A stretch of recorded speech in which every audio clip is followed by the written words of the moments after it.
are certain exceptions, but none for the US. You have to attend that school if you get in early decision. So again, you really have to think about whether or not the school you're applying to is the perfect school for you. If you are not entirely convinced that it is, then I wouldn't suggest you apply early decision, because if you do get in, you will have to go there and have no other choices. Some schools have restrictive early action programs, which means that if you apply early action to a school, like say Stanford, then you cannot apply early action or early decision to any other school, unless it's a state school like Michigan. But at the same time, there are schools like Caltech which do not have restrictive early action programs, which means you can apply to a non-restrictive early action school like Caltech and apply to any other non-restrictive early action school that you can. MIT doesn't have early action for Indians. It does have it for US citizens, and that's non-restrictive early action too. Another thing is, it makes sense if you choose to apply to one school early action or early decision, and another school like Michigan or Illinois early as well, because that you're allowed to do, and those are good safety schools to have when you're applying, so that you will know for sure by mid-December that you have at least one school that you can definitely fall back on. So that's really what early decision, early action is all about. You can read more about it on the internet, find all the information that you need. Regular decision, you need to apply by December 31st or Jan 1st or Jan 2nd, depending on the schools. And those decisions will come out in late March, in March and early April. So those are the schools that you can apply to if you haven't gotten anywhere early decision, or if you didn't apply anywhere early at all, or you got early action somewhere, but you want to still apply to more schools to get more options. I applied to Penn early decision. I applied to their program in management and technology, which is a dual degree in business and engineering. I got deferred from that program, so I was able to apply to other schools in the regular cycle. I had also applied to Michigan early, which was my safety school, and I got in. So I knew for sure in December that I would at least have one place I could go to. So when you apply early decision or early action to a place, three things can happen. You can get accepted and you go there. If it's early decision, you have to go there. If it's early action, you have the option of going there, but you can apply to other places. You get rejected, which means you can't apply there again for this academic cycle, application cycle. But you can apply to other places in the regular cycle now, regular decision cycle. Or you get deferred, which means that they want to evaluate your application once again in the context of the broader applicant pool. So what they will do is they will give you the opportunity to apply to other schools, and they will release your decision as part of the regular decision process. So basically, you are being deferred from early to regular. So your application will be considered once again, and your decision will be released on the regular decision date. So I got deferred from Penn and had the opportunity to apply to schools like Stanford and MIT. And I was really grateful for that, because I realized after visiting some of the campuses that I really liked Stanford and MIT and Columbia more than I did Penn. So I think it is pretty important to also do a lot of research on the schools you're applying to and see where you think you will have the best personal fit. And that really makes a big difference. Talking about regular action, there are three things that can happen. As he said, you can get accepted into the university, you can get rejected, that means you cannot apply in this fall cycle, or you can get waitlisted. Waitlisted means you're good. You can't get waitlisted in early. No, in regular action. So you could get waitlisted. Waitlisted is basically they like what they see about you, but you're not in that category of people who got accepted. So if their seats don't fill up, they go to the wait list, and then the applications are evaluated again, and they might take in some more people from the wait list. That's what happened with me at MIT. About which schools offer... Oh, sure. I'm saying about which schools offer early action, early decision and stuff like that. College Board has a My Colleges option that actually tells you everything about the school. Not just this, like what the fees is, what the SAT score range of the people studying in that school in the last 2 years were, just everything about it. Okay, so one major question that would come to your mind while doing the application is, what college do I apply to? So there are three categories of colleges. One would be your dream college, which would ideally be IVs, the 8 Ivy League schools, MIT, Caltech, and a few others, the UCs, they're the University of California. The second would be feasible colleges, which you have a high chance of getting in. Dream colleges are very unpredictable. Even if you have the excellent of applications, you have a high chance of getting rejected from them because their acceptance rate are very, very low. And especially for international students, it could be as low as 2% of all applications. So you should never just apply to your dream colleges because it's highly unpredictable. So second would be your feasible schools. So on College Board, you get a range of SAT scores. Say what percentage of students getting a score from 2200 to 2400 got into a particular school, and what percentage of students getting a score between 2000 and 2200 got into that school. So these statistics would help you a lot. There are acceptance rates. There are acceptance rates for international students. So you should have a look at all these before applying to a school. The third would be your safe colleges, which are not so good colleges, but you would definitely get into them. So in the worst case scenario, if you do not get into your dream colleges and your feasible colleges, you always have a backup, so you don't have to waste a year. So dream colleges, as I said, would be MIT, Caltech, and the Ivies. Feasible colleges would be something like Michigan, a couple of state universities, say Illinois, Georgia Tech, and safe colleges would be something like Rensselaer Polytechnic, Drexel. So things you'll get into. So yeah, just to clarify what she said, what is a dream college, a target school, and a safety school varies from applicant to applicant, and it depends on your own academics, your own standardized tests, and all these criteria here.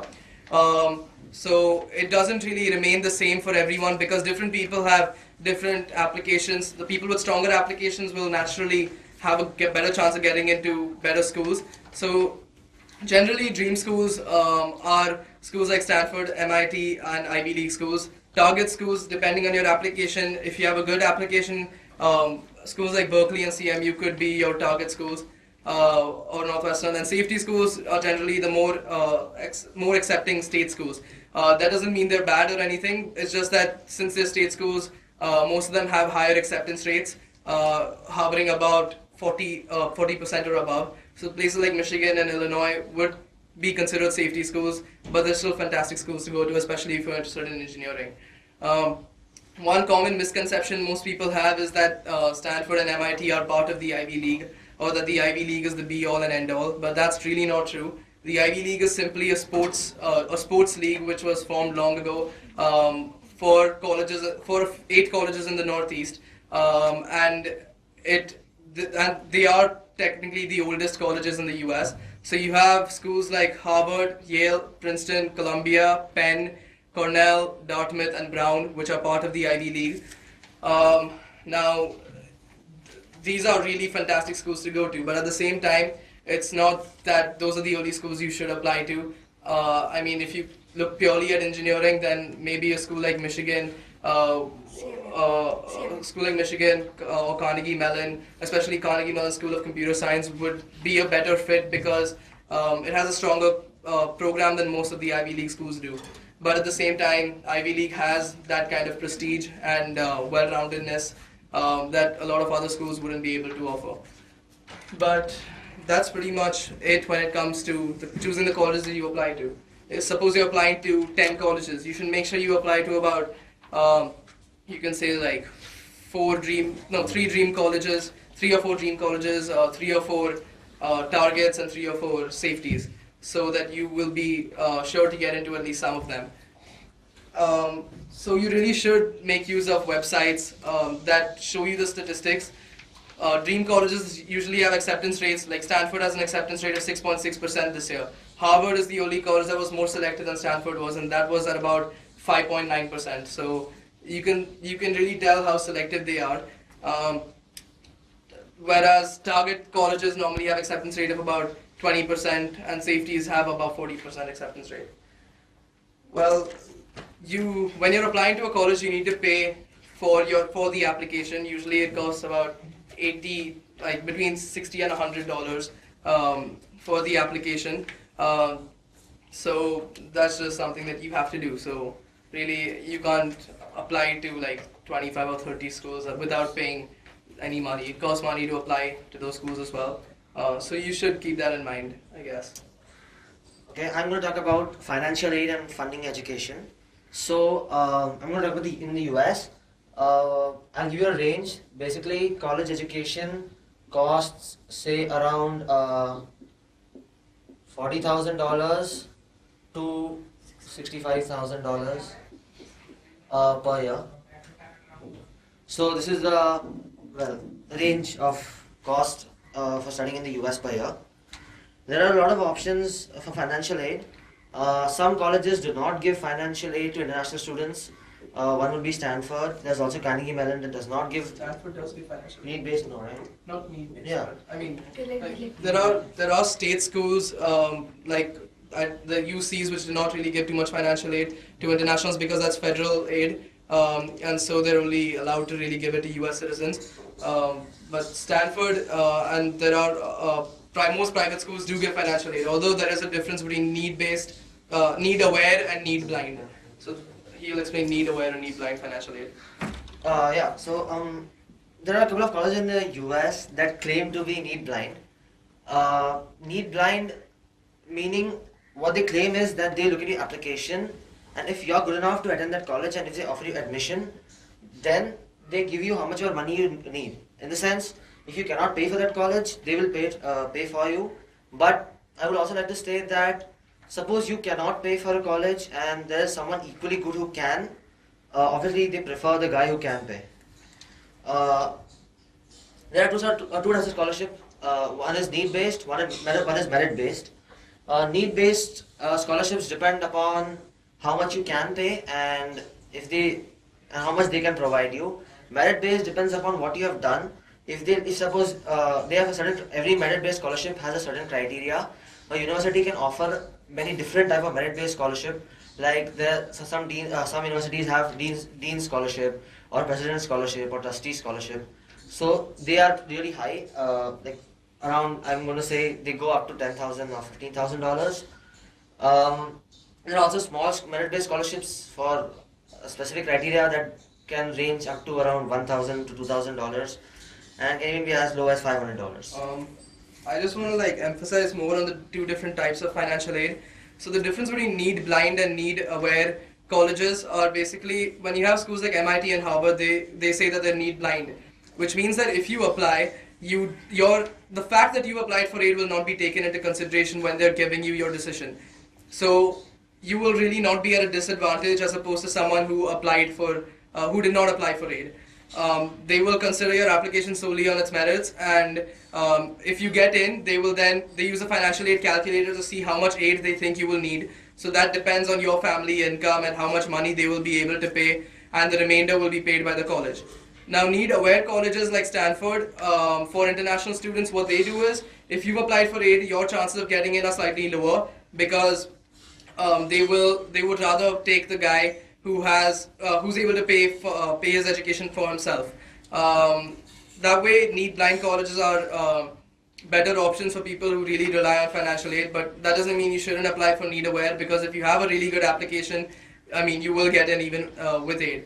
So at Stanford, over 50% of the people have some form of financial aid, so it's possible. About merit-based aid, so need-based financial aid is when you apply for it. Merit-based, you get chosen. So for example, the Tata Scholarship, it was a merit-based scholarship that Tanvi received. At the same time, most schools do not, I mean, there are very few schools that really offer good merit-based scholarships. I got merit-based scholarships from Northwestern and Dartmouth, but a lot of schools tend not to offer merit-based scholarships, especially the internationals. Things like the President's Scholarship are reserved mainly for American citizens. So that's one thing that you should keep in mind. Annual fees like 40,000 to 65,000 is a lot of money. So around 30 lakhs per annum. Most families cannot afford it. So what I did is I applied only to dream colleges because I had IITs as backups. IITs are wonderful institutes with cost almost say 1/10 of these. So you also have an option of doing undergrad here in India and then going for MS to universities abroad. So in order to apply for financial aid, you have something called a CSS profile or CSS form, which is available on the College Board website. College Board is the same institute which conducts SAT exams. So it's a pretty extensive form. You'll have to have income tax returns of your family members for the past 2 years, your liquid assets, and your permanent assets. There's also one last option of funding yourself. They are private, we're getting private funding. Basically, this happens in the second year. You can also request the university for a list of people who could fund you in the first year. They will give you the names of people, they are mostly alumni, who generally fund students studying in that university. So you can contact that guy, and you have to convince. It's basically not about your scores. It's basically about how the relationship between you and your funder would be, and you have to convince him why you deserve that scholarship. I mean, why you need his fund, and are you worth it? And if he thinks you are, then he will fund you. He can completely fund you, and that's all. So I got into Cornell University. It is an Ivy League institute, and Mr. Ratan Tata and a couple of Tata sons studied there. So we have this Ratan Tata scholarship at Cornell University, which first it's merit based, and then according to your need it gives you, say for me it covers tuition, housing and dining. So only a part of the cost, say flight tickets and health insurance, will be covered by my parents. So it gives me around $56,000 per year, which is say 90% of the total cost. 4 to 5 students from India typically get Ratan Tata scholarship every year. And when you apply to Cornell, there's just one extra form which you have to fill to apply for Ratan Tata scholarship. Just one more thing about your extracurricular activities. If you take part in any research projects, it's always a good idea to prepare a project report of what you have been doing, your findings, etc. And you could try and submit it to the university as a supplementary material, along with a recommendation from your project mentor. I did that for most of the schools I applied to, and it really does make a big difference. Yes, if you are applying for something like architecture, say performing arts or something, you can send them the work you've done in architecture. It will be something like your drawings. In terms of music and dance, it will be your portfolio, your CDs. That counts a lot. Now I'll talk to you about AP exams, which are advanced placement exams. So giving advanced placement exams has 2 benefits. First, when you submit your score, they'll come to know that you are at a higher level than your peers studying with you. So these are typically something higher than what is offered in the school curriculum in the US. So a top few percentage of US students take advanced placement exams. I took advanced placement exams for calculus BC, physics, mechanics, physics, electrostats and magnetism, and chemistry. So I was studying for IIT-JEE, and apart from the IIT-JEE syllabus, there was a little I had to do to give these exams. And if you get a good score in these exams, like a 4 on 5 or a 5 on 5, depending on the university, you'll get credits for those exams. So when you go to the university, you can actually skip some introductory courses and you get credits for those. So it actually counts in your graduation requirement, and you can graduate early. US universities typically have a 4-year program for engineering. So if you give these exams, you can graduate in 3.5 years or take up some additional courses at the university. Okay, when you go to the US, you are going as a freshman or an incoming freshman. So once you apply and if you get accepted and you accept admission, the colleges, they send you an I-20 form. This I-20 form is necessary for getting a visa. The visa freshmen apply for is known as an F1 visa. It is a new student visa. an incoming freshman visa. And there are a lot of there are other visa processes like filling out a visa form and paying a couple of fees. That's part of the visa process. And then there's a visa interview, which is very important and a very crucial factor in getting a US visa. So apart from US, I also applied to universities in UK.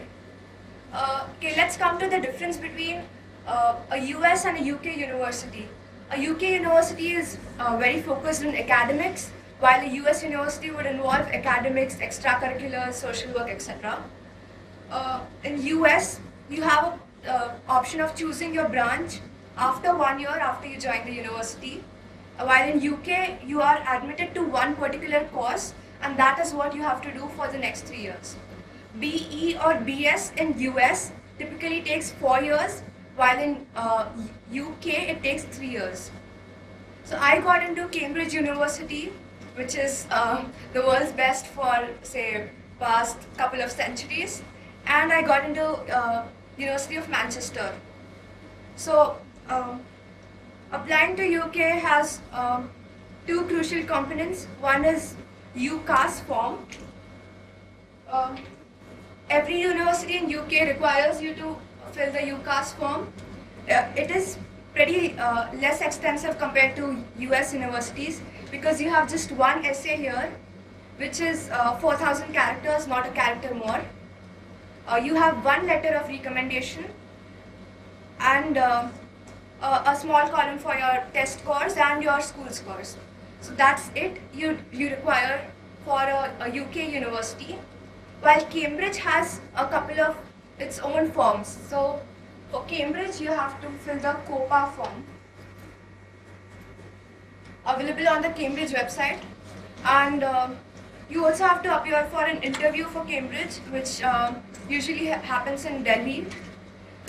Most universities in US also ask you for an interview, but there's a huge difference between a UK university interview and a US university interview. So US university interviews, like for me, Princeton had a Skype interview, while MIT had an interview in a cafe. So in US interview, we typically talked about what I like, my hobbies, my parents, my family background. While a UK interview, as soon as I stepped into the office, I was asked a second degree differential equation. So there's no personal talk. They want to evaluate how much you know. So if you apply for a BS course, you'll be asked a lot of physics, chemistry and math. Cambridge University has Manmohan Singh Scholarship, which is given to 3 students every year. Another thing I would like to mention, like when we're talking about the US and the UK, another difference is when you go to the US under an F1 visa and you finish your education term, you can stay in the US up to say around a year, up to the expiration date of your visa, and find a job. Nowadays in the US, in case of international students, the moment you finish studying, you have to return back to your home country, and then you can apply again if you want to do a job in the UK. Another difference that's between the US and UK is you can do on-campus jobs while studying in the US in the college. International students cannot do on-campus jobs in the UK since the last, I guess, 3 years. So on-campus jobs, I'm just going to give you a small summary of that. Along with your classes and stuff, you can work up to 20 hours per week. This is the legal limit. And you earn anywhere between $8 to $20 an hour. This side is more likely. And so that's it about the on-campus jobs. One more thing is